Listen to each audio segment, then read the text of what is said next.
the university. Welcome everybody to this engagement and to thank the organizers for the foresight of organizing this very important event. Hardly do we need to overemphasize the fact that we will open conversation that will be very important for the university. We're excited that we're looking at the theme of research. And this is one area that we are so concerned about, we're interested in. And so I want to commend the organizers and thank them for organizing this meeting, for selecting the team. I'm also excited that amongst the alumni that we have our dear professor who is in South Africa, who is making the university very proud, who is one of our very distinguished ambassadors.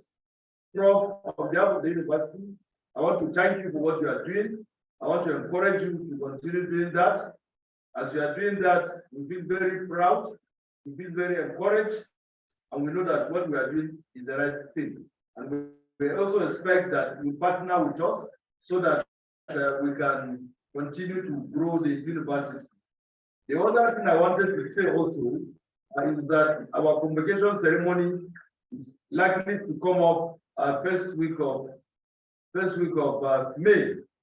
If you are going to the chance, we would like to honor you with an award for the exploits, for the good work that you are doing in South Africa and for humanity in general.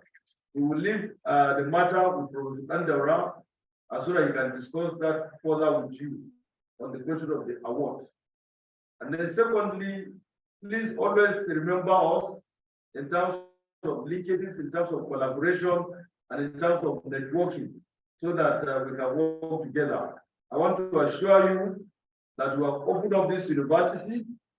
This university is ready and willing with national and international institutions and universities so that we can work together to advance the cause of knowledge. On this note, I want to once again thank you and thank other alumni for the good work that they are doing. And we will want to assure you that on our own part, as the administrators of the university, we will continue to work in such a way that we project the image of the university and build a system that all of us will be proud of. On this note, I want to wish each and every participant a very successful conversation, a very successful engagement. And it is my singular honor and privilege to declare this symposium open. Thank you very much.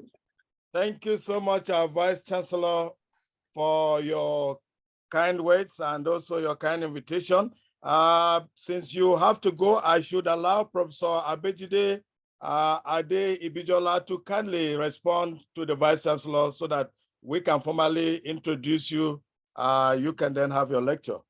There is an offer, an invitation by the Vice Chancellor. Would you have an immediate response? Yeah, absolutely, Professor Dangara. Thank you very much for this opportunity, and thank you, Chair, for chairing this session. Professor Sulaiman Bala Mohammed, it's indeed my great pleasure to be here and hosted by you. I want to tell you that I'm one of your sons. I graduated there at Nassau State University. 20 years ago exactly, I was registering first year in computer science. And I want to thank you for all you're doing with that institution, because sometimes what we want in diaspora is continuity of effort. And we can see you in the media every time. It makes us happy. It means we are not ghost children. It means that no matter where we go in the world, we can always point back home and say, this is where we are from. So, sir, thank you very much. I do really appreciate the time. I know your schedule is quite busy that you have spent to be here. I'll take you up on the offer of the award. And actually, about a year ago, I reached out to make sure computer science graduates with first class can get mentoring, because that's what I studied while I was at Nassau State University. I have many good memories to share. Vice Chancellor, sir, I think I don't want to keep you waiting any longer, and I don't want to rumble much. Thank you very much, sir, for having me, and thank you for the time. I really do appreciate. And let's save the world. Let's make the world a better place. Thank you, sir. Thank you, Professor Abejide. Thank you, our comrade Vice Chancellor. We do appreciate you, and we'll be happy if you have to move on to another assignment now. But to formally start, let me say that our guest lecturer for today is Professor Abejide Ade Ibijola. He holds a PhD in computer science and with specialization in artificial intelligence from the University of Witwatersrand, Johannesburg. He is currently a professor of artificial intelligence and applications at the Johannesburg Business School in the University of Johannesburg, South Africa. He is rated by the National Research Foundation of South Africa, and he has published over 80 articles in recognized outlets. He, of course, has won so many research grants in his area. Indeed, about 65 major teaching, research, innovation, and social development grants. Recently, we celebrated his securing over 12 million rands in one of such. Abejide is the director of postgraduate diploma program at the Johannesburg University Business School. He is the chairperson of the Center of Entrepreneurship Advisory Board of that university. He's the founder and chairman of Grit Lab Africa, a social project for training young Africans in grit and programming. He's a distinguished professor of artificial intelligence at the School of Business, Worksen University, Hyderabad, India, and holds several academic consulting and advisory positions. Of course, he's a member of the university's academic distinguished teachers. He serves on the Teaching Portfolio Assessment Committee. He's also a member of the Senate Teacher and Learning Committee. He's a two-time winner of the University of Johannesburg Vice Chancellor's Distinguished Award for the Innovation of the Year, 2019. And of course, he was Teacher of Excellence in 2020. But what is most important is that he took his first degree from the Nasarawa State University in 2007. And we are really happy that he has not forgotten his roots. And he is doing so much in spite of his over 100 decorated awards and recognitions. He's doing so much to see what can get back. I think it's just to say that this is the right time, because the Vice Chancellor just took to Senate, which has been approved, a move to establish a Center for Enterprise Development. And I see a lot of collaboration between what you're doing in Johannesburg and what we're doing here. So ladies and gentlemen, please join me to welcome Professor Abejide Ade Ibijola to give us his lecture, which is on growth in research, innovation, commercialization, and social impact. Yeah. Thank you very much, Professor Dandaura, for that excellent introduction. So the Vice Chancellor in absentia, all protocols observed. Professor Gilbert Anmufwa, my lecturer from back in the day, 2004. You are well recognized and respected. Thank you very much for this opportunity. Colleagues listening to me and master students listening to me as well. Professor Dandaura, can I please confirm that you can see my screen? We can see it very clear, and it's sharp. Fantastic. Thank you, sir. So we begin by sharing some memories because things like this have a very humble beginning. The beginning was quite humble. It's there in Kepi. I used to run every morning to Pianku campus from main campus. I represented Unsuk at the Nigerian University Games. We used to call it Nuga Games then, 2004 in Port Harcourt. So I was in the Taekwondo team. So we used to fight Taekwondo and all of that. You know, yeah, it's the greatest memories I've had about institutional learning so far in my career has been from Unsuk. So I'm quite passionate about Unsuk and what I was able to get as a student from that institution. So I'll chat about it at some point in my presentation. But today I'm here to talk to our postgraduate students and our stakeholders that are listening, directors, vice chancellors, and colleagues that are listening, to just say, here on that side, you have something great going on. Here on this side, here's what we are busy with. And in case you would like to collaborate, and we can do so much. And I love the way the Vice Chancellor kick-started the session. He actually read my mind, because with what he said, we could actually have some memorandum of understanding going on. We can have a lot of things like student exchanges between these two institutions. And we can also help mentor the brightest minds you have. Because if those minds go quicker upwards, then they can come back to help the rest of the pack. So again, thank you very much for having me. So I'm going to, this is the way this is the way my talk is structured. I'm going to begin by introducing myself, just a little bit of background.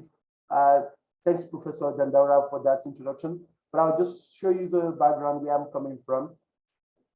Then I'll tell you about development as one of the reasons why we are doing research. I think sometimes we kind of forget.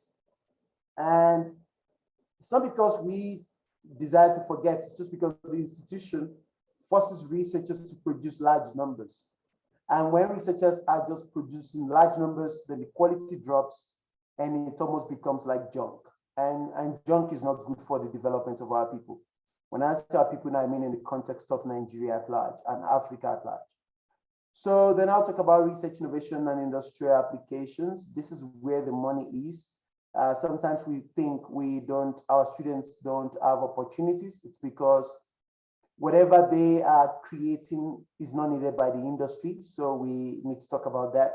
Commercialization of structures. I'm going to talk about the things we do here at University of Johannesburg and how we get funding for our work. And I'm going to talk about the impact that we make on society as well. Then I'll share some innovations from my space with you at University of Johannesburg. Then I will give some suggestions and some reflections, and I'll take questions, and we're all going to chat about this as long as time allows us to. So, introduction. This is the first time I'm speaking at UNSUK after I've left 16 years ago. So there's no way I won't talk about the memories I have of UNSUK. So I'm just going to mention a few things that stand out for me. I was at UNSUK from 2013 to 2017, 16, 17, and I was back there as well in 2012. No, 2003 to 2007. Then I was back at 2012.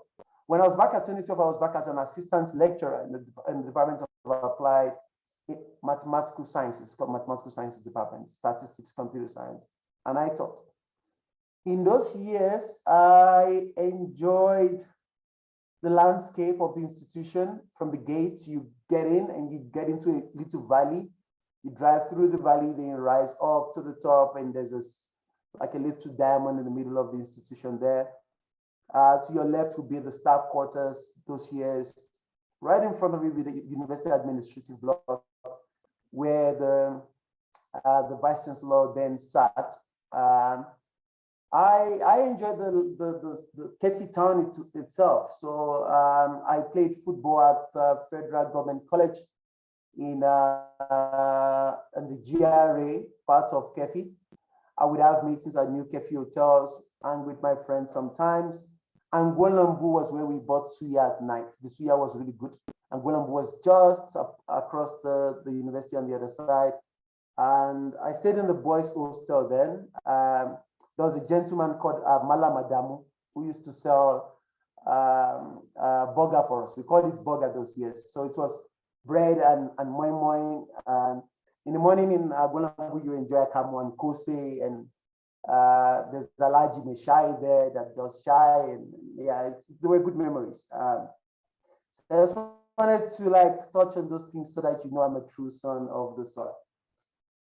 That said, I will go on now to kind of tell you about what I've been up to since I left Kefi.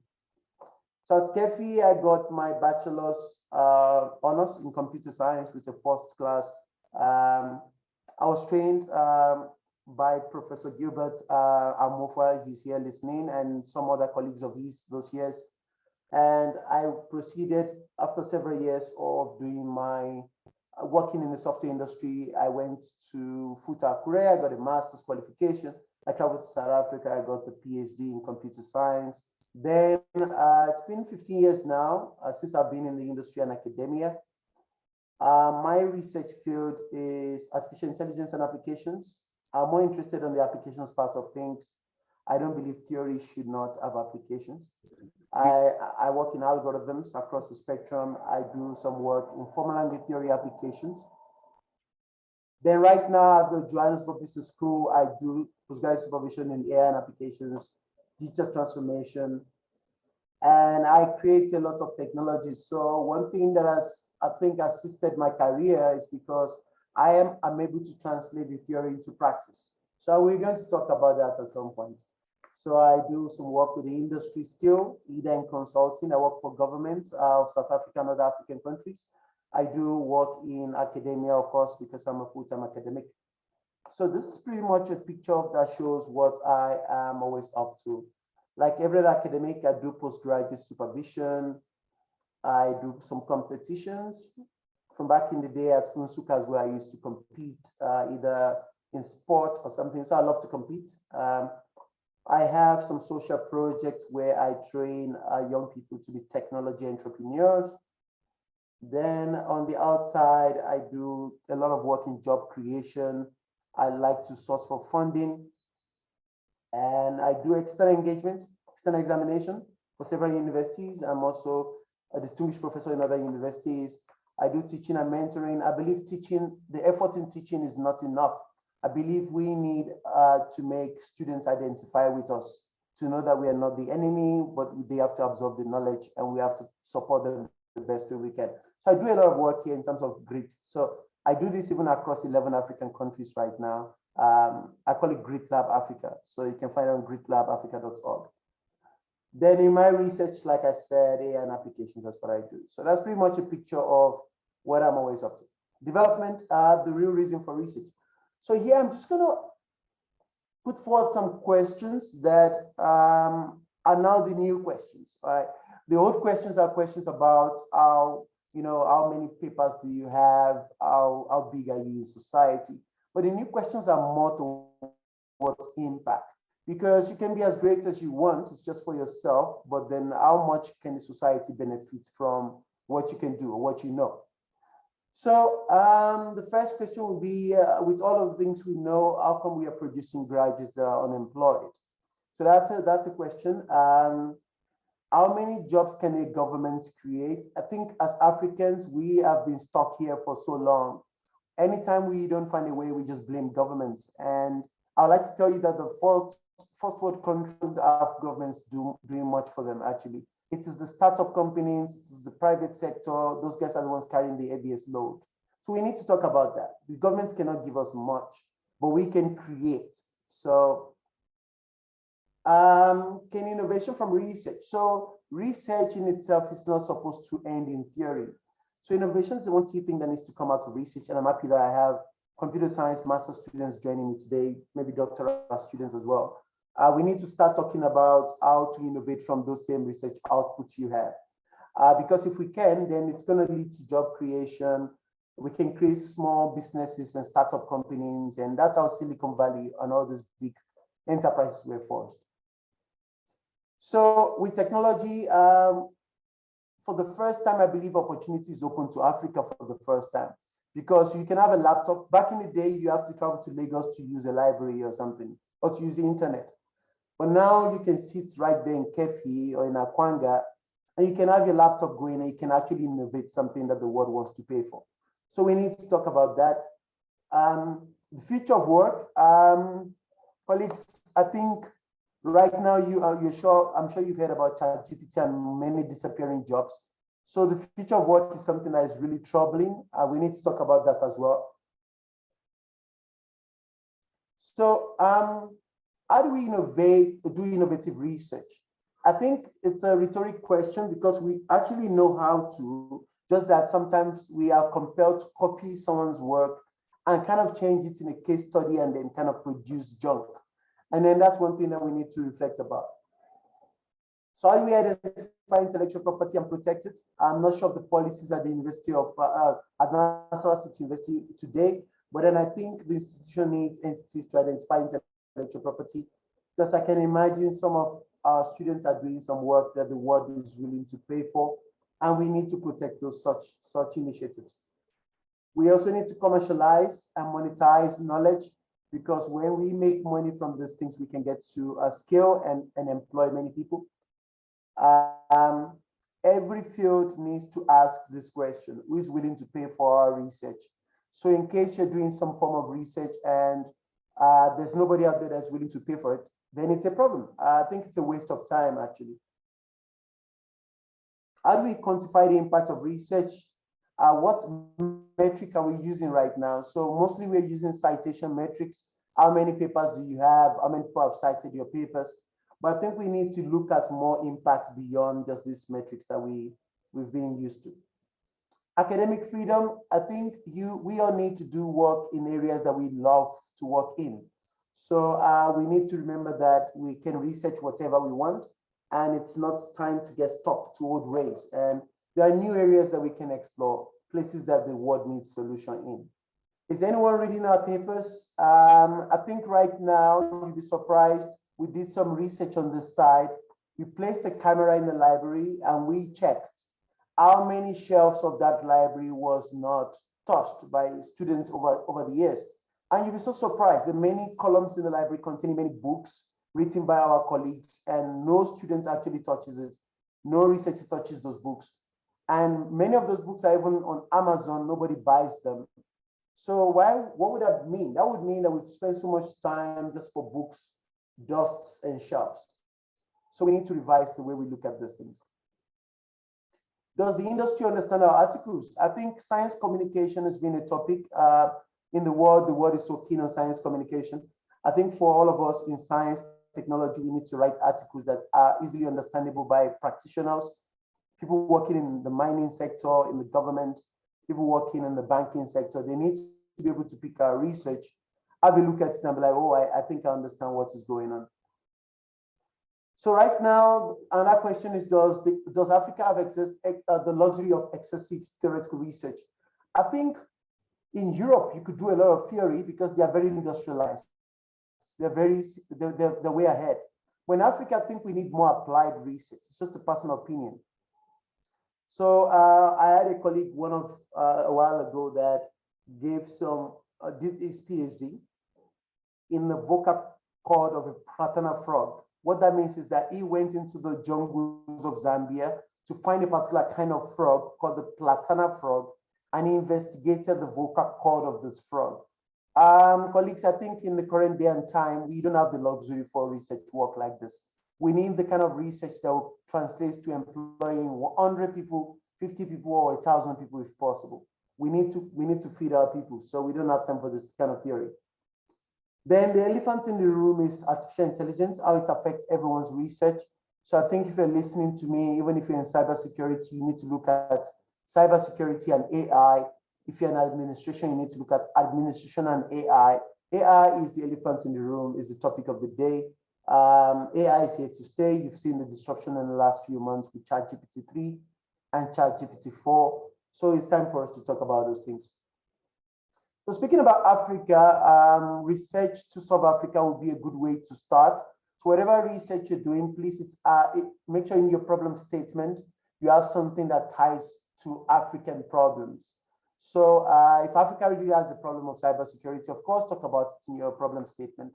So right now, the problem we have is mostly infrastructure, energy, transportation, water, housing. In Africa, we have healthcare problems, we have poverty and hunger, or people are malnourished. We have social cohesion. Nigerians, we understand that a lot. Even our political landscape is very divisive around ethnicity, around tribalism, around religious sentiments. We need to look at how to research how we can bring our people together in those kind of contexts. Equality and inclusion, I think we need to talk about how to include all genders in the things we do, races as well.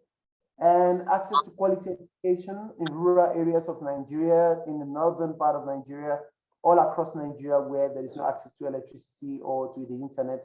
How do we make sure these people that are being given birth to in those areas have good education? Insecurity, I wouldn't even say more about that. I think every Nigerian knows exactly what that is about. So some research in this space would be good as well, and some innovation. Corruption and bribery. Corruption kind of just crumbles the economy of any country. Bribery, of course, if you're traveling through the Nigerian ports, you know what to expect. Everybody there just keeps asking you for bribe, and those things we can work on solving those problems. Caring for the vulnerable, I think this is another one. It's a big one globally. When Nigeria, I don't think we pay more attention to vulnerable people, the guys that are blind, the guys that cannot walk, the crippled people, and the deaf and dumb. So those are things that you can do research on. Economic empowerment, of course, we're back to job creation, financial inclusion, agricultural quality and yields, how to support the farmers to create more yields from the farms and make sure people can get fed and all of those things. So, but then we're not the only ones in the world thinking about these things. So United Nations is also thinking about these issues. The United Nations has what you call the Sustainable Development Goals. I'm sure most of you have heard about it.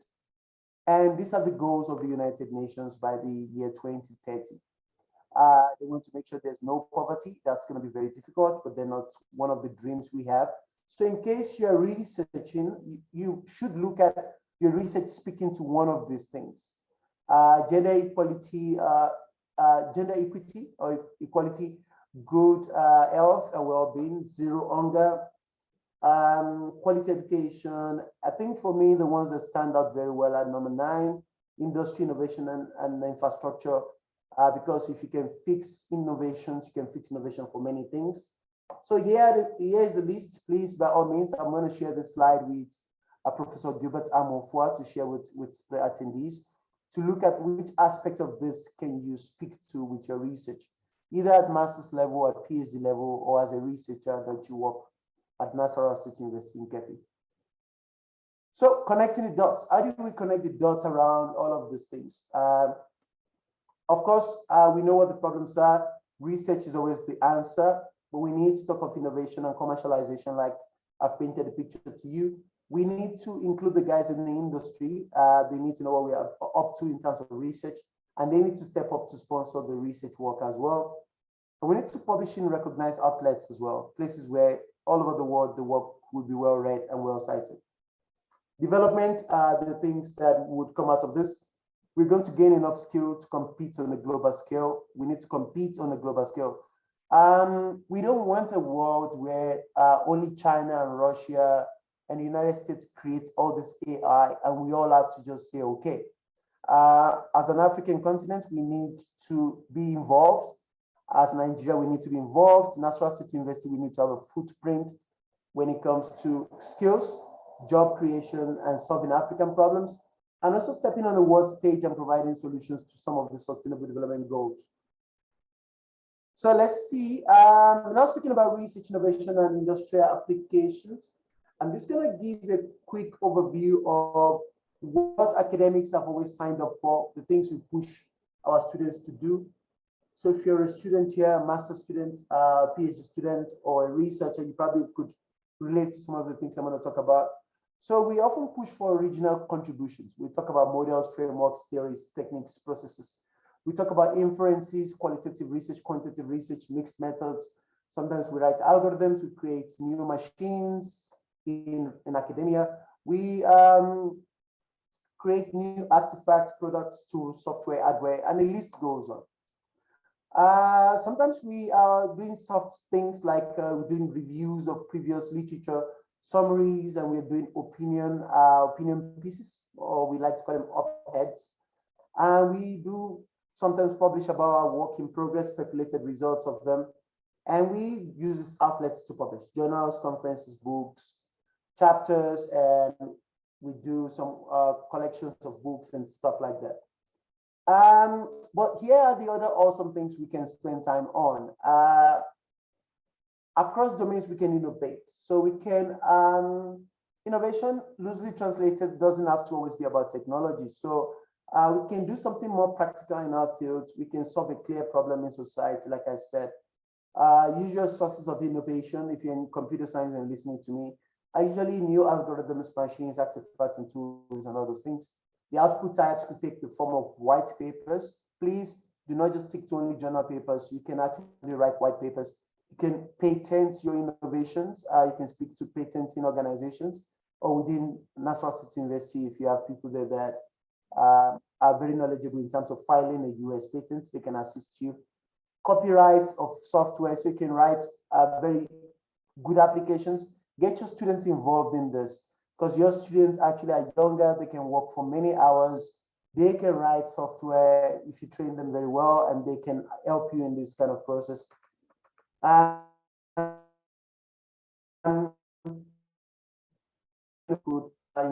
Models, designs, and flows. So you might not be in technology. Let's say you cannot code. It doesn't mean you're excluded in this process. You can also actually do anything that is beyond theory. If you're beyond theory, then you're fine. The elephant in the room, like I said, is AI. So you need to ask questions on how AI can connect with your field or whatever you're doing now, even if you're in computer science. So AI, the short definition that I love to give is machines with minds. And these are the things AI can do. AI can do some mundane tasks. These are things that every human being can do, like sightseeing and walking around, robotics. AI can do some formal tasks like solving problems. AI can also do some expert tasks like diagnosing diseases and stuff like that. So the goals of AI are these things. Natural language processing, AI should be able to speak Hausa very soon, fluently so. It means that now you can speak Hausa fluently and the Chinese man can speak Chinese. You can get into a room and you can have a very successful meeting with someone in China, mainland China. You can see deals without actually understanding Chinese. So AI can do planning, machine learning, and all this very nice stuff, computer vision, and all these things. The applications are very wide spread. It applies in education, businesses, economics, society at large, healthcare, government. So most of the warfare, most of the problems we're complaining about, we can actually try to solve with AI. There are two kinds of methods. I'm not going to go deep into this methods. Some are statistical in nature, the others are symbolic in nature. If you are getting into AI from mathematics or statistics, this will be your favorite option. But if you're getting it as a computer scientist, you might ask questions about this, because these ones are the low-hanging fruits. Without good data set, you can do this one. However, before you can do this one, you need a good data set over time. And that's one thing we don't have as Nigerians. We don't have like a good data repository. So how do you do it? You get skilled. You can just jump on and skill yourself up. If you're too far from tech, you can hire people to or you can collaborate with people to do it. There are centers around the country. I remember back in my day, there was Shared Science and Technology Complex. I represented UNSUK in 2006 in a programming context in that space. I'm not sure if the space is still up and running, but I'm sure you can reach out to people in that space that are doing research and innovation to see how you can collaborate in that space. So the key questions are, what are the needs of the industry? In your research, please, you must ask this question, because no matter how many masters or PhDs you get, you still need to make money. And the guys that are willing to pay you are the guys in the industry or in government. What are the needs of the government? Another question similar to that, what are the needs of society? In case NGOs are waiting for that, who is sitting on the bags of cash in your field? That's a crucial question to ask. Who needs the result of your research? If nobody needs your research, please save yourself some time and just relax. You know, nobody cares about what you're working on. You might get the PhD for ego and people call you doctor, but you might actually struggle to fit into society because nobody needs your results. Where can your innovation be deployed? That's another question that you need to ask. Commercialization, funding, and impact. Let's talk about commercialization. So every institution out there in Europe and America, and I've traveled most of those countries, you always have an entity that looks at your research and tries to find you the right clients that can pay for these things that you're developing or you're creating. So within Nigeria is where you can begin to ask that question. You can ask Diamond Bank, you can ask First Bank and tell them, this is what I have. Speak to their salespeople and see how you can collaborate. In my experience of chatting with the industry in Nigeria, they are not so pleased with academia. They think we are full of ego. They think we are so egotistic. We are professors in cloud nine. We don't want to engage with them. They sometimes have just an HND, but they're actually solving real life problems. So we might have to talk about those things. Intellectual property, we have to look for ways to disclose that amongst ourselves in universities and talk about we can share the IP. Benefit sharing, when our students innovate, we need to incentivize innovation. So that's the tricky part. The university needs to come to a table and tell this undergraduate students that instead of playing around, if you invent at UNSUK to solve a problem, we're going to give you 20% of the innovation and help you to market and take this product to market. So if I was in second year studying computer science or studying anything else, I might want, that's very attractive for me because I'm thinking I'll become relevant to the university and its strategy. So what is fair? It's a good question. You need to look for a way to make sure that innovation is encouraged within your space. So when it comes to innovation, if you're successful in commercializing your innovation, you'll be able to generate what internally generated revenue for yourself. I'm not sure if UNSUK has many commercialized products because I've not been in touch for a while. But then here in South Africa, many institutions actually have products that are making millions. So at the University of Johannesburg, we have a product, for example, that's called Learn and Earn. It's an app, and that app generates money for students and for the university every year. And my team created the app for the university over here. So millions are made from that app. You can actually give institutional scholarships for your upcoming people as well. You can get more funding from the global community if you can solve some sustainable development goals. And your academics can benefit in terms of good retirement plan. Academics don't make enough money. We all know that. How much does a lecturer make actually? Not so much. So if a lecturer or a professor can get involved in innovation that's commercializable, it could be a good retirement plan because when you're retired, you could still make some more money from that when it's done. So more impact things are things like job creation, competitive research. We can get the West and the world to pay attention to what we have, not just in numbers, but in terms of visible impact on a global scale. We can leave a mark on solving Africa's problem, meaning when you retire, you can look at the system and see some of the things you've created has been helpful for the university and for the state at large. So innovations from my space, colleagues, I'm just going to share with you a few innovations from my space. I'm going to quickly run through it. So what I've tried to do over the years is to do research that translates to innovation and possibly commercialization, and I try to also make good living from that. That way I can kill multiple birds with one stone. So from my state at the University of Johannesburg, a couple of years ago in 2020, it was COVID-19 times. So I was able to create animations that could teach on behalf of lecturers. And this was the animation of the Vice Chancellor at the time, the animation of the Dean of my faculty at the time.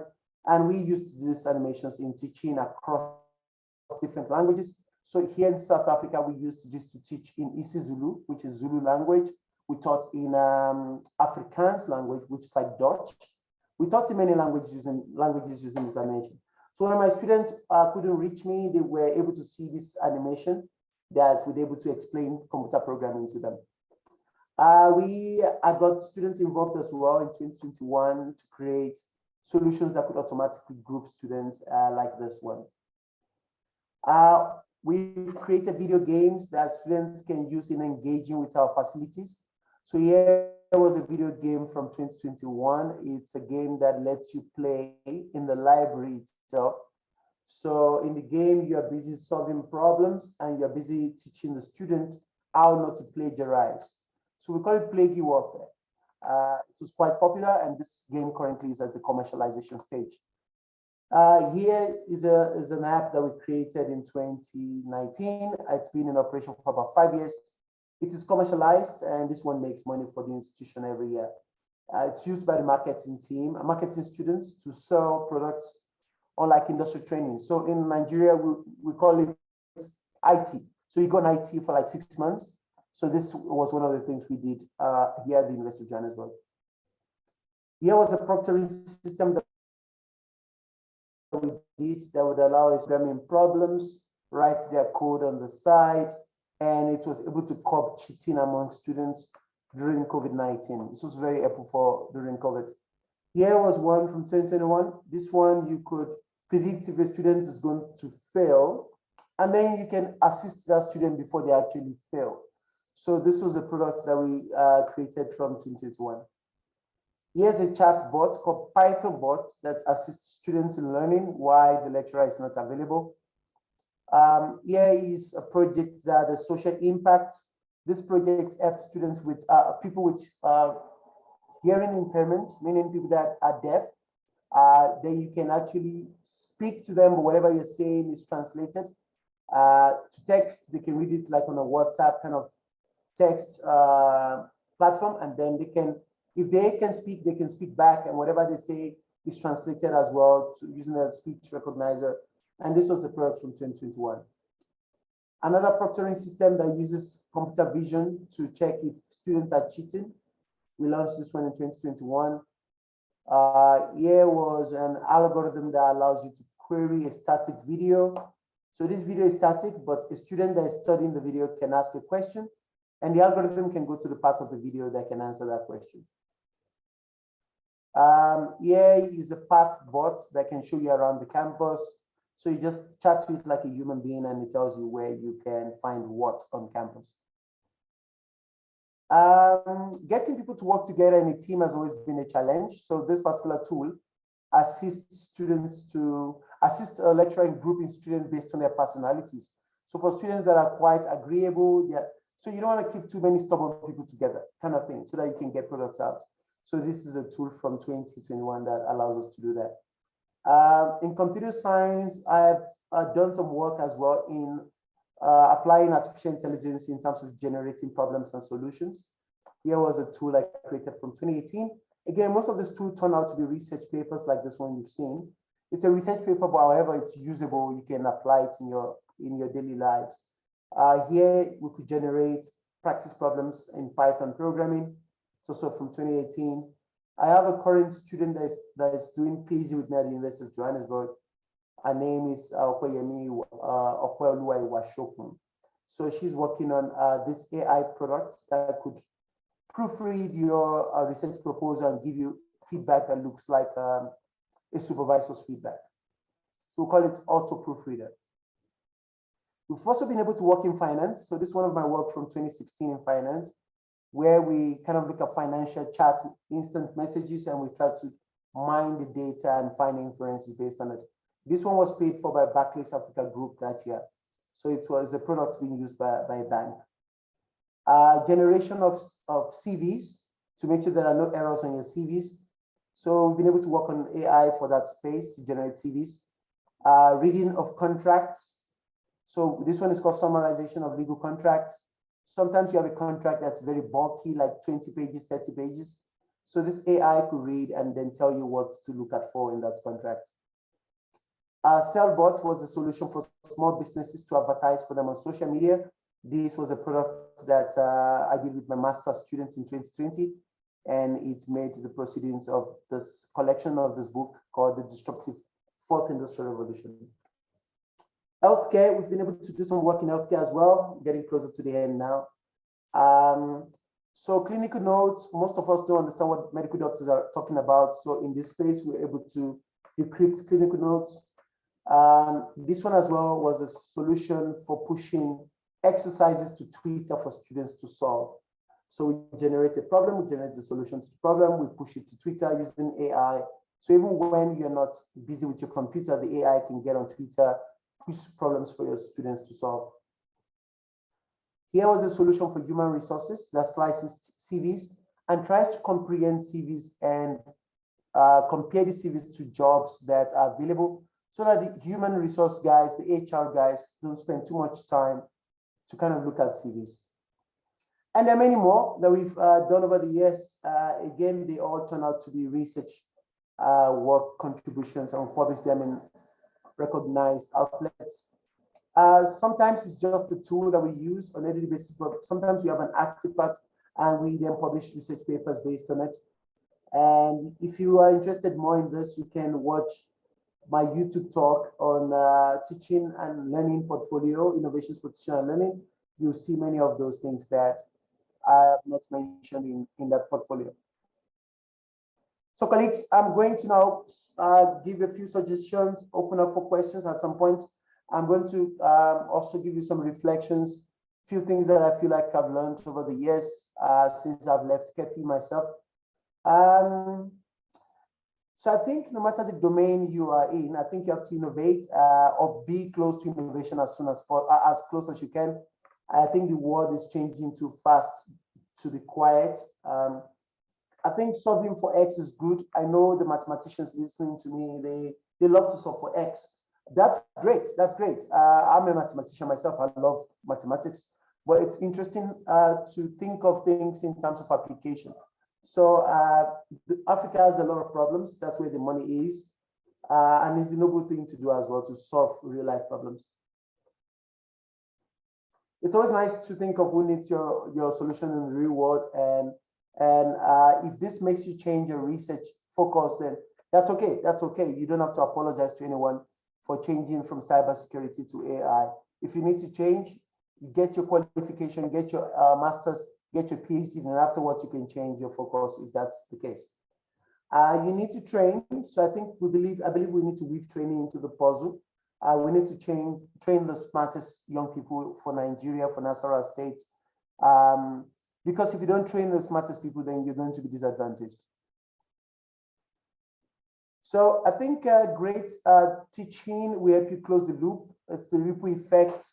Again, special thanks to my teacher that is right here listening to me, Professor Gilbert Amofo. I remember he was the first person to introduce me to the idea of industry. So when he joined National State University, I think the year was 2014, he was teaching me, I was in my second year, and he said to me, you know what, I used to do consulting in this industry, these are the needs, these are the needs. And over the years, he's always been an advocate for that.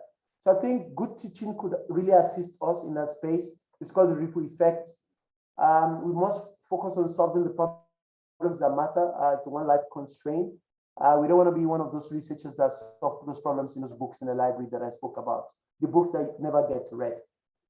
I think the future is multidisciplinary in nature.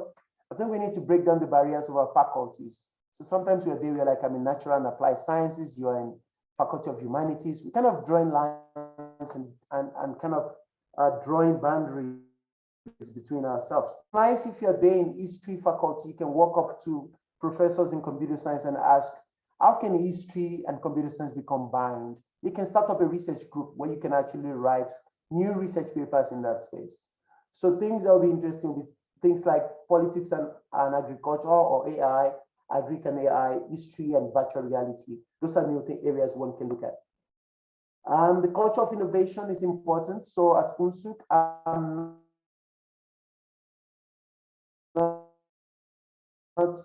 maker spaces, ops, innovation ops. If Nassau State University can incentivize, give incentives to researchers that are innovating, you can have hackathons with your students coming together to innovate. You can allow your students to create startup companies and then support them with initial funding and entrepreneurship training for your students, benefit sharing. If a particular piece of software goes into markets, you can talk about benefit sharing for everybody that is involved. Awards and prizes, visibility and all of that. For visibility, I'm happy to collaborate to see how we can make your work visible on the work stage. And innovation brings a special kind of buzz. So the moment you start innovating, from nowhere, you can climb into the top 5 ranked universities in Nigeria. I'm sure NUC would like to read some of the innovative work that you're up to. Still on suggestions, I think imagine having a research paper that is already an innovation and it's solving a sustainable development goal. It's commercialized and you can get funding from it. It's like you just killing multiple birds with one stone. So that's a good one to look at. The question is, where do you begin? So the elephant in the room is skills. I know many people want to really do this, but they don't know how to begin because they don't have the skill to do it. So I think look around you, find the people that have the skill, collaborate with them, And then that could be a good place to begin. You can also invite the industry guys. So I'm sure there are many software companies in Abuja. And in Abuja, I remember I used to work for some of them as an undergraduate at Amino Kano Crescent in Abuja. And these guys, they know how to write code. So you can invite them as guest lecturers for your students in the classroom. Invite them even as co-supervisors for your master's dissertations, so that they can bring their insight and the things they can do to the classroom to assist you. You can have professors of practice. It's a thing we have here at the University of Johannesburg, where we invite CEOs and top people. You can write a letter to Dangote, Aliko Dangote, and say to him, how would you like to be a professor of practice in our classroom? And I'm sure Dangote would love it. So those things can help you to develop, and it's about involving the industry best. Gains, you are going to gain a lot. Commercialized output funding, solution for your society, local society within KEFI, within Nasarawa State, African society for the whole of Nigeria, West Africa, and Africa at large, global recognition for such work, relevant work, job creation, appeal to young academics. This one is very important because right now, most of the academics we have are people that couldn't get jobs in the industry. That's why they became academics. But we want to get to a place where we can actually poach from the industry. We can go after the best minds in the banking sector and bring them back. So if this guy is the best marketer in Standard Bank or in First Bank, we want to bring him back as a lecturer, a senior lecturer in marketing for our students. So that's the future. Production, funding, and all of that. Reflections. It would be nice to look at how to quantify innovations, because that is the only way to grow very fast. We know how to count papers, but that's disappointing us now, because so many people have a lot of papers, but there's no impact on society. Benefit sharing, what is fair? It's nice to talk about what to give to our students to make them more interested in innovation. How do we compete with the industry in terms of payment of workforce? I am well aware of the Nigerian challenges, the strikes and everything. So I'm not going to put the pressure on the university to pay academics more, but I'll put the pressure on academics though to create more value so that the industry can give the investors more money, and then academics can get more money.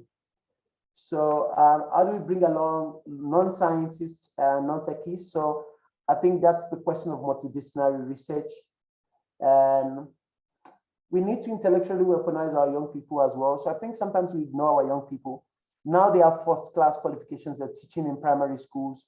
That error is on us. So we need to involve them in the biggest things, the biggest scheme of things. How do we innovate to help our society? That's a key question. That's the noble thing to do, like I said. And then, colleagues, that's what I have for you for today. It's been a pleasure. Thank you very much for the time you've afforded me. Chair, Professor Dandaura, thank you very much. I will take questions now and some engagements from our colleagues. Thank you so much, Professor Abejide, for the much you have shared with us. You've taken us through some of your experiences here in KEFI, and I can also see that you didn't forget to mention my hometown, Akwanga. I hope you had some stint there. And I'm also happy that most of what you have said equally validated some of the things we're already doing at the university in terms of science communication. Indeed, my institute 5 years ago got a grant, Institute of Strategic and Development Communication, to develop curriculum for African universities in science communication. And that was one of the motivations for the establishment of that institute. And I'm happy to let you know that in Nasarawa State University, every student from undergraduate to PhD in the Faculty of Natural and Applied Sciences must take a module in science communication before he or she graduates. So my university, our university, attaches a lot of importance to that. We also, in line with some of the things you have shared, we have a policy now for postgraduate research that they must be applied from this session. We are not going to approve any theoretical topic. So when you also talk about our IT policy. It looks like you are looking at some of the documents we have, but I know that is not the situation. But it gladdens my mind that what we are doing is in line with global best practices, because you did your independent presentation. And again, there are a lot more we can learn from the areas you have shared. You talked about the elephant that you're helping us to kill globally, which is AI. We're happy that you are leading us in that regard. And we believe that that is one area that you can impact upon what we're doing back home. Your strong proposal that we need to have development at the back of our mind when we are framing our research is one that I believe the participants here will be very happy to always remember.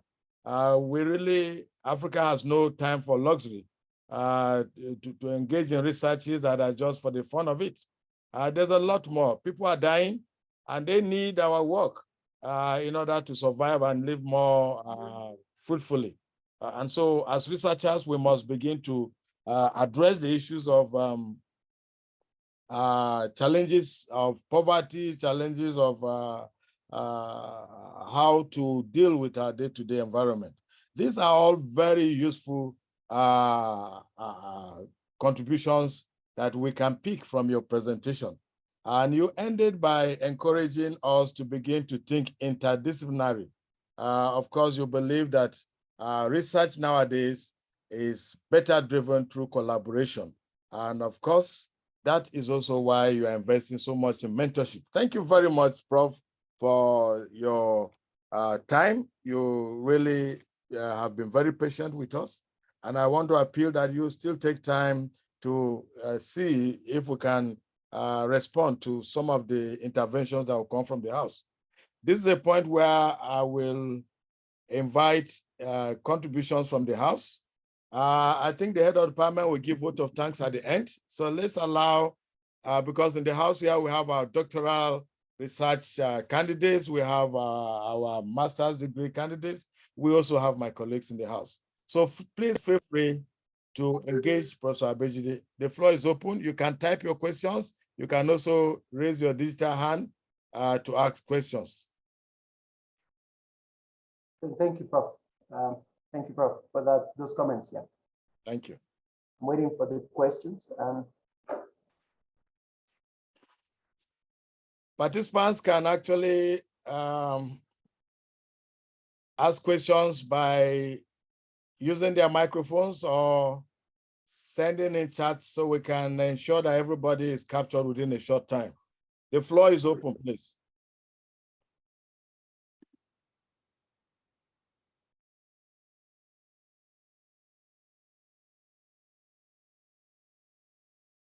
Obekba David, you wanted to ask something? Yes. Okay, yeah. Okay. Yes, I wanted to say something. I thought I would type it before, but now that you've good morning. You are trying to speak. So, Prof, maybe you can note some of these comments. So we take some before you respond, and then to ensure that we maximize time. Thank you, sir. Absolutely. Go ahead, David. Sir. Yeah. Yes, good morning. I'm standing on the existing protocol. I appreciate our prof that is already there where some of us want to be, the AI world. I'm an MSc student and I'm about to do my internal defense. But this little work that I'm doing with regard to how a wireless sensor can be able to manage the temperature of a brooding room so that when it gets high above the normal temperature that the day-old bird can survive with, it will trigger the farmer. And I've succeeded in developing the system which I'm about to present. But keep that aside. My question now is, I've discovered a market because I've had experiences with poultry farmers, how they have much loss on return on investment. They don't have much on return on investment because the day old, they cannot manage their body temperature. And before they grow, they have lost so much of their bed. And at the end, some of them will be discouraged in in doing the business. So now, how can this system be able to push to the market? How can the school body help such research work to be useful? That is my question, sir. Thank you very much for that question. Yes, we will take more questions. I think that some of these questions are consultancy work that you will be running for us for free. Absolutely, and I have the right network for him as well. Yes. I have a friend of mine who is here at the University of Johannesburg. His name is Professor Lani Ifawale. We're very close, and Yusuf, check the chat window. That's his profile there. You can look him up and write him an email. So he's a professor in agriculture. Sir, okay, sir. I'm with you, sir. I'll go through it. All right. Do we have any other comments? Or question? Umar Farouk, you are trying to speak to us. You are about 3 or 4 in behind your device.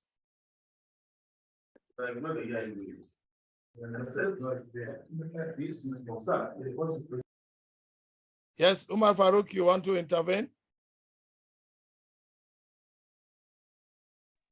Professor Dando, I want to ask a question, please. Oh, go ahead, sir.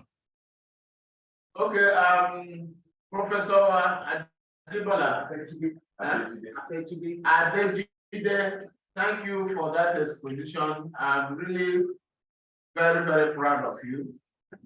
And in fact, the Vice Chancellor is very, very keen about meeting you. So don't forget about the offer he has made for award during the convocation. And if you can personally make it, he will be very, very grateful. So my question is this: how much teaching load do you have in a semester? Okay, Prof, that is Professor Mbanaso. We spoke about him in the morning before we started. Executive Director of the Center for Cyberspace. So he's trying to collect statistics on your teaching load. I'm sure that's for the benefit of our colleagues in the House. Would you want to respond to that? Sorry, Prof. Hello. Prof, he lost connection. He's joining back. Oh, okay, okay. Okay, so while that is going on. Yeah, I really would expect more intervention from participants. The House is rather quiet. That is not encouraging for somebody who has taken his time to put together his thoughts to share with you. A presenter is always happy when there are questions and interventions. When you don't respond, the impression is that probably the communication is not effective. So I will encourage you to please put your chats in the chat box while he tries to reconnect. I will also invite you to kindly, even if it's not a question, you can try to appraise 1 or 2 things he has raised that has resonated in you. These are all very useful exchanges in academic discourse. So the chat box is open while we wait for Prof to come back. Yes, I can see one from Ben. We will read that. He will respond to it. Professor Abejide is back in the house, but apologies for that. My source of connectivity switched. So yeah, I'm back. Yeah, it's a consolation for us to know that Because question one for blast- you, one for me. Yes, Yeah, well, yes. all of us are in Africa. You'll be surprised that even in South Africa, they have power challenges now. So Yeah, over the of years, course. Yes, yes, it's they not been the case. Over the years, it was not the case. Mm. But then there are some mismanagements as well. Like you rightly said, we are all in Africa. Yes, we are. Yes, before you lost connectivity, Professor Mbanaso, whom we spoke about earlier, the executive director of the Center for Cyberspace, had asked to, well, after commending you, to know what is your teaching load in the university ordinarily? Oh, great stuff. So here the way the structure works is that when you are at the bottom of the ladder, let's say you're, I'm going to use Nigerian ranking so that we all are on the same page. Like assistant lecturer and lecturer 2, lecturer 1, before senior lecturer and senior lecturership. So here you are expected to teach a lot. So when you're bottom, you teach, you do a lot of teaching. While you're completing your PhD or after your PhD, you teach a lot. But here, the moment you are senior lecturer above, associate professor, you are expected to do a lot of postgraduate supervision and to source for a lot of funding for your research group, to have research identity as a researcher, to have international collaborations, and to, so then you can then mentor the younger academics to grow. So that's the design here. So while I was climbing, I did a lot of teaching. There were years where I taught in a year up to 5 modules or courses, like we like to call them. But I wouldn't compare it to a typical Nigerian university, because in Nigerian universities, you teach a lot. I've taught in Nigeria, I taught at Nassau State University, I taught at Ekiti State University as well. So I taught a lot. When I was there, I taught some years, I taught up to 8 modules because there was no one else that was going to do the job. So I had to do it. But then here, the highest I've taught in a year, I think, was 5 or 6. Now the year was 2017, and I was a senior lecturer at the time. Okay, so now you teach like 2 Great. courses. So now this whole year, I'm teaching only 1 module, 1 course, but then I am sitting on the Senate Teaching and Learning Committee. So that's a lot of work on that side.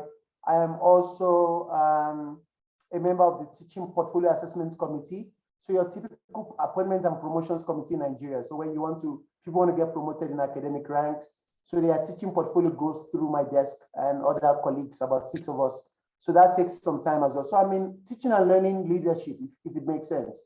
So, but then because the classroom still needs my knowledge, so I get to choose 1 module that I want to teach. So this time I'm teaching digital technologies for our MBA students. I go into the class, share the knowledge with them, but I do a lot of postgraduate supervision. I have about 15 PhD students, about another 8 MBA or master students, MSc MBA across the spectrum. So yeah, so at the top, it's a lot, because that's one thing that junior lecturers cannot do. All right. Thank you so much. There is a question by Ben in the chat room. You might not see it since you lost connectivity at a point. I don't know if you can see that. Okay, I see he says, please tell us how to be at the. Okay, there was an earlier chat. He said, good morning, house. My name is Ben, MSc student. Please, as an AI professional, what were your challenges at your starting point and how did you conquer them to get to this point? Before, please tell us how to be at the speed lane as far as AI is concerned, since the world is changing very fast. Yeah, absolutely. That's a great question. I think, and I won't give you an easy answer. I'll just tell you the fact, what is true. So when I was in Nigeria, teaching across the university, and before I left and I went back to the corporate and all of those things, I realized that the easiest way for me was to stay closer to the industry. So in Nigeria, the challenges are there. They are very obvious. But then the more involved in the Nigerian industry sector you are, the more competitive globally you can ever become within the shores of Nigeria, if that makes sense. So if you want to remain in Nigeria, you still want to be competitive, you need to speak to the industry, because the industry guys, they're always in London. We see them in Barcelona. When I travel, I meet them in Frankfurt, in Germany. They are there every time. They know what's happening in the world. but our academic only realm is way behind. So now speaking about AI and the opportunities in AI, I think first thing, please, if you're still young enough for it, grab the skill of coding, understand how to program, get your mathematical structures going as well. Understand mathematical structures. Okay, those things are quite helpful. However, I think the fast lane for to give you a blueprint, the fast lane will be pivot towards the industry, learn how to code, be in touch with current trends around the world, get yourself a very fast computer or fast machine, and right in the comfort of where you are, you'll be globally competitive. And if you have the opportunity to, you can travel internationally for conferences as well. And yeah, that's what I would give you as a blueprint. All right, thank you so much, Prof. Do we have more interventions or questions from the House? We have just 5 minutes to take that, so we can. And for the first person that asked me the first question before I got cut off, I sent you, I hope you got the link I sent to you. That's Professor Lami Ifeole. Please, when you message him, just mention that I referred you. He is taking big consortium projects across Africa and across the world in agricultural solutions. And what you told me that you have seemed like an IoT kind of solution in agriculture. Yes. So he would be the best guy, and I do collaborations with him as well. So he's going to be the best person to assist you with his network for commercialization. However, carry the institution along, carry Nassau State University along in such things, because the intellectual property belongs to the university. It's all right, sir. It's all right, sir. Thank you, sir. Thank you so much, sir. Yeah, you're welcome. Yes. Any other questions? We still have 3 minutes from the 5. Any comments from the previous teacher that is here? Professor Gilbert, quiet. They're not saying anything. No, Gilbert will speak at the end. At the end. Okay. Yes.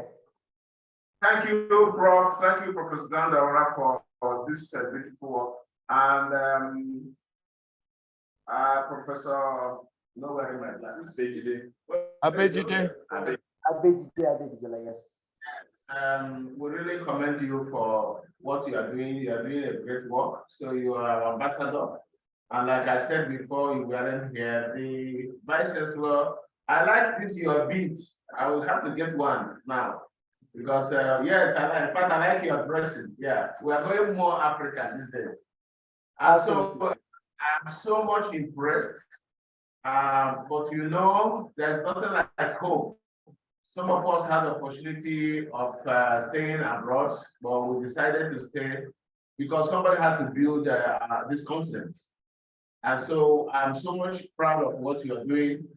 And I will also appeal to you to see how we can synergy with us to improve what we are doing here going forward, especially in the terms of research collaboration.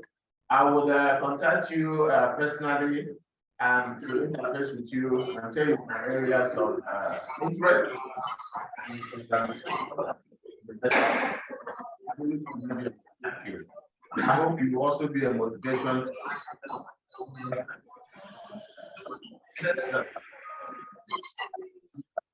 Well, thank you. Thank you, Prof. Thank you. Prof, thank you very much. Mic is on. Justice, I think you want to mute yourself, Justice DK. Prof, thank you very much for your kind words. I am absolutely not contact me, let me know I can be of collaborative assistance. And whatever I am doing with the university, Nassau State University as well, is also good for me on this side, because you'll be surprised, we even gain more respect when you have a home to go back to. But then out here, you don't want to be a lost child, like you said. So, Prof, I am with you. Absolutely, please, any kind of support that you might. I think one thing we need to work with now is an MOU, a memorandum of understanding between the two universities. I have all the strings to pull it off here at the University of Johannesburg. So we then work with your entities at the Nassau State University to pull it off. And also I am big on mentoring. So I have currently I'm mentoring 116 African children across 11 countries, studying at 38 institutions. I'm going to put the link in the chat window right now, greeklabafrica.org. Please, by all means, also look it up, see the work I'm doing. Prof, when you're ready, I am ready, Prof. This is the time to have these conversations. All right, I think you have 3 more questions in the chat room. Chat Maybe window. if you could address that, that will take us to the point where we invite the head of the Department of Computer Science to give a vote of thanks. Absolutely, sir. So let me just read through them. Okay, for your graduate assistant, I think I'm reading from Fatima Abdusalam saying Yes, that's the first. the programs that you have for your graduate assistant. So if I understand your question very well, you're asking what are the graduate opportunities if you come and you're studying on the side? Those things are also tied to your skill sets. So there are a lot of funding opportunities. So you can arrive, you apply for something funding, you can get it. However, ability to arrive in any country that is in the world that has opportunities in computer science or related field will be the ability to be able to do things. So, and I know sometimes the system you are in right now doesn't give you such abilities.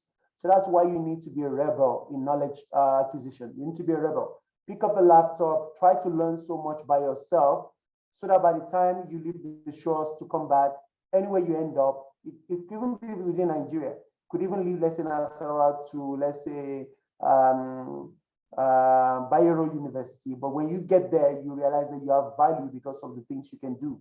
So one thing I tell people, no matter where you are, if you cannot do anything, you have no value anywhere. So it is the game. That's the game here.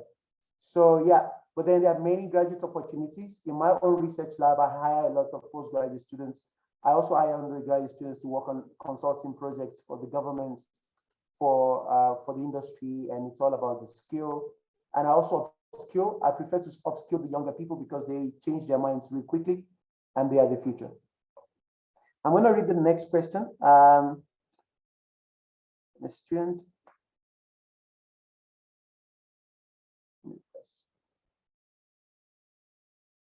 Yeah, okay, yeah. So I see here, I'm reading the message from John saying that he reached out to some companies and he didn't get a response.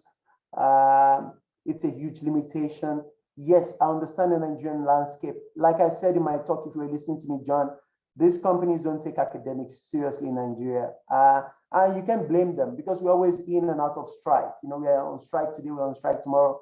Anytime they came for like advanced qualifications, masters or PhD, we were not moving the way they wanted us to move, and they are very fast. So they're probably not taking it serious as well. So what I would say, John, is that you might need someone to connect you, knowing the Nigerian system, that always works, to a particular industry. So, and thank God that colleagues are listening to you now. So somebody here might know someone in that space. You can also drop me an email as well. I can drop it in the pool of my connections in Nigeria to see if someone can help you get such. Or optionally, speak to your supervisor. Your supervisor has a title of doctor or professor, and they will be able to write a letter to those guys. And if they write a letter to them, they will honor those letters more than you because you're just a master student. So they might not pay more attention to you. So that's all I can tell you. It is difficult to reach the top of the corporate. I understand. That is the case. Umar Farouk, I'm reading Umar's message now, says, okay, I think Umar, you might have to work with the standards that you have. This question you have for me here, empirical review, is deep into the context of your department, what you're studying and all of those things. So I wouldn't want to give you something that is that throws you off. So please speak to your supervisor about it. And if you still don't have successes, drop me an email, then I will hook you up with the right people to speak to. All right, thank you so much, Professor Abejide. It's been a very interesting engagement. I also can see that a lot of the candidates whose cameras are on are busy taking notes. I've had series of requests to record the meeting, but we are recording it centrally. It will be available through the head of department. So I believe that those who want copies, so you can listen again to all the proceedings today, you will get the link from the head of Department of Computer Science, Dr. Gilbert, who is now on standby to give us his vote of thanks. Dr. Gilbert, sir.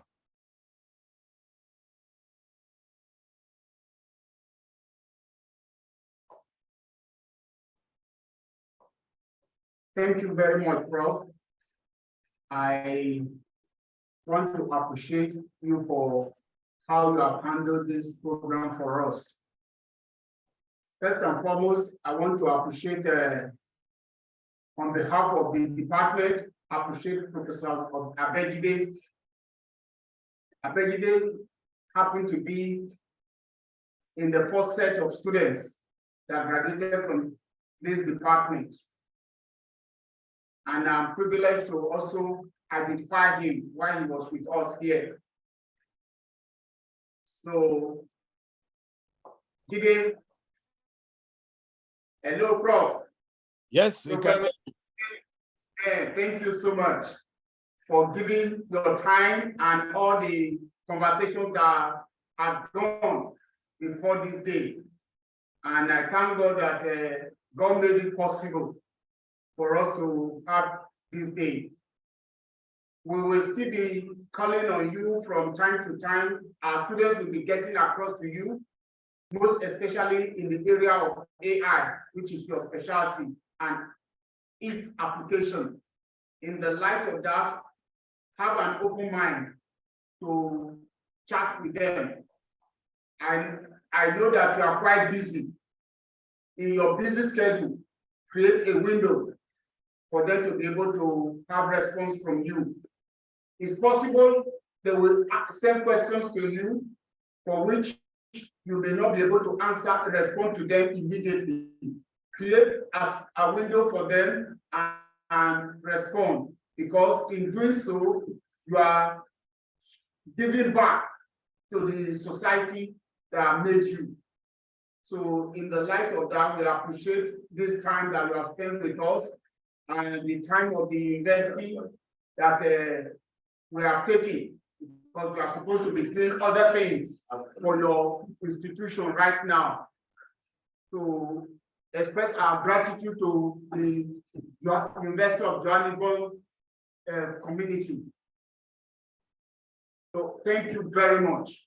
And to my colleagues, I appreciate every one of you for the sacrifice that you have made. I know that in one way or the other, we would have benefited from this seminar. Whatever the benefits are, let's develop it and work towards creating a forum in which we will be able to give our best to our students. And finally, to the students, I appreciate you.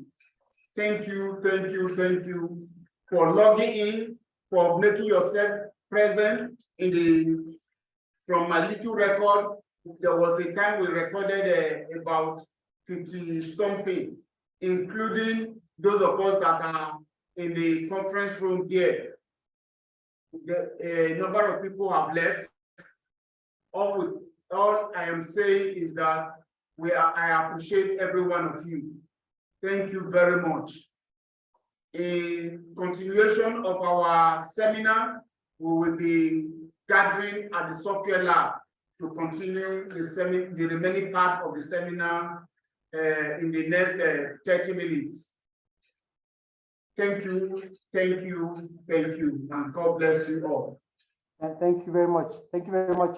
Just a response to Professor Gilbert, I move forward. I remember all of the lessons you gave us. And again, you rightly said one thing.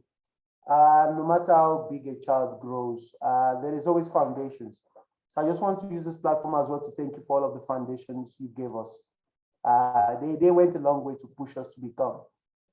Yes, you can always count on us. Your students, do not worry about the frequency of their queries, because on my side, I've got a structure. if I'm busy, I delegate. So I have people that I've trained as well over the years that can answer those questions, provide that support. So we would be there to assist them the best way we can. Thank you very much, sir. Thank you. Prof, sir, thank you very much, sir. Thank you so much.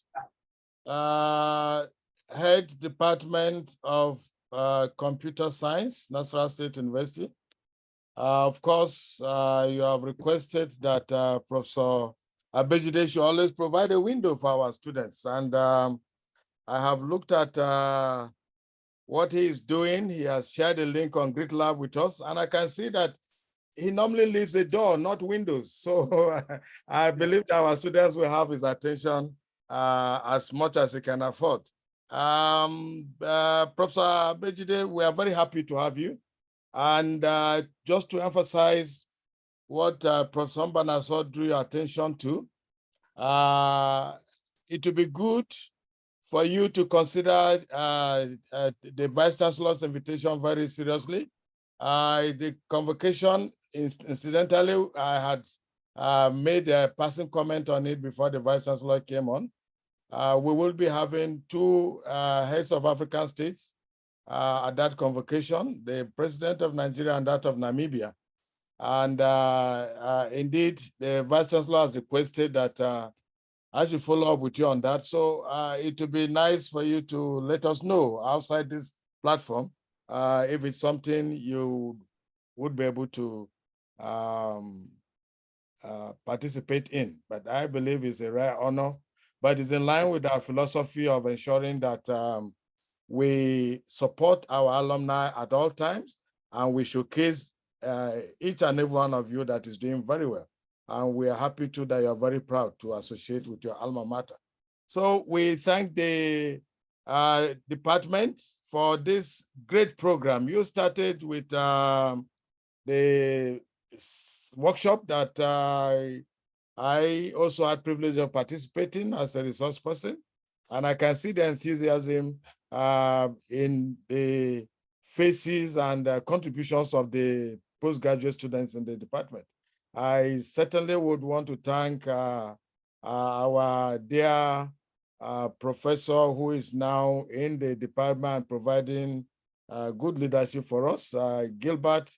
You have always spoken also very glowingly about Abejide, and I'm happy that meeting him today, I am not disappointed at all. But just to also say that that mesuya and the tea used to take is no longer there. We have more sophisticated points now. So if you do come, there's an amala joined by the junction, and I'm very sure you're disappointed eating that amala. You know, and I think nothing beats that mesha in the morning though, with the fried eggs and the bread in the morning, and for the afternoon, some mornings it's akamu and kosi. Yeah, so I will still hear the old one. Yeah. Okay, no problem. Chair, yeah, Chair, Yes. Chair, just okay. I wanted to give a thanks to Prof. Mbanaso as well because Yes. okay, but I think you're calling Prof. Mbanaso now. Maybe after you're done, and I want to just give a vote of thanks and also to talk about the convocation invitation of the Vice Chancellor. Yeah, I just want to thank him too for supporting Professor Gilbert in all these activities. He is always there, and that, of course, is a good mentorship spirit. And I appreciate what they are doing alongside the academic staff in that department.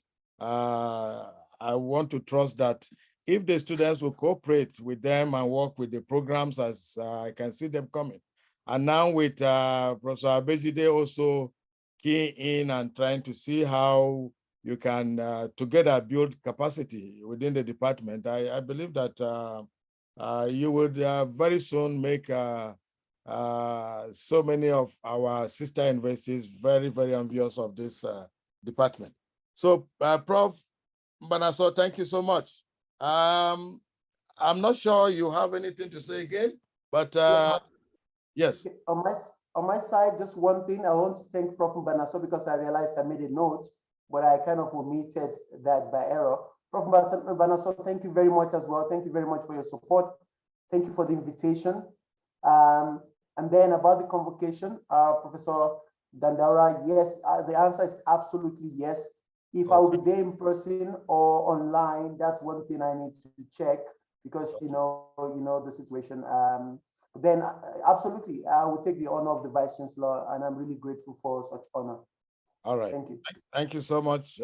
Convey that, and I respect that. We'll follow up from the department and also with you to see what is possible. Thank you so much, dear colleagues and great Nsuk postgraduate students and scholars. Have a nice day, and we wish every one of you a very pleasant week. We're in the middle of the week. Thank you. God bless you. Thank you. Thank you very much. Thank you, sir. Thank you. Thank you very much. Thank you very much, Prof. Thank you, sir. Thank you, Thank you bro. very much, Alima. Thank you very much, Farouk. Thank you, Professor. I appreciate your effort. God bless you. Really appreciate. Thank you, everybody.